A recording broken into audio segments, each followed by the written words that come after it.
പാലക്കാട് ജില്ലാ വനിതാ ശിശു ആശുപത്രി റോഡിലെ മലിനജല വെള്ളക്കെട്ടും റോഡ് തകർച്ച മൂലമുള്ള ദുരിതവും ഒഴിയുന്നില്ല. നഗരസഭയും ജില്ലാ പഞ്ചായത്തും പരസ്പരം കൈയൊഴിഞ്ഞ റോഡിനെക്കുറിച്ച് ആരോട് പരാതിപ്പെടണമെന്നറിയാത്ത സ്ഥിതിയാണ്. നാളുകളായി തകർന്നു കിടക്കുന്ന റോഡ് നന്നാക്കുന്നതിൽ യാതൊരു നടപടിയും ഇല്ലാതായതോടെ ജനം ദുരിതയാത്ര തുടരുകയാണ്. വേനൽ മഴ പെയ്താൽ പോലും തകർന്നു കിടക്കുന്ന റോഡ് ചെളിക്കുണ്ടാകും.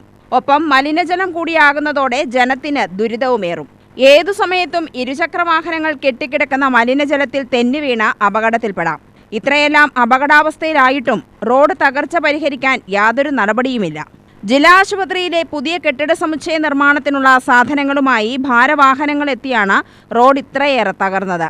മഴക്കാലം എത്തും മുൻപെങ്കിലും റോഡ് തകർച്ച പരിഹരിച്ചില്ലെങ്കിൽ ഇതുവഴിയുള്ള യാത്ര അത്യന്തം അപകടകരമാവും. റോഡിന്റെ ഉടമസ്ഥത ആർക്കെന്ന കാര്യത്തിൽ ഇപ്പോഴും അവ്യക്തത തുടരുകയാണ്.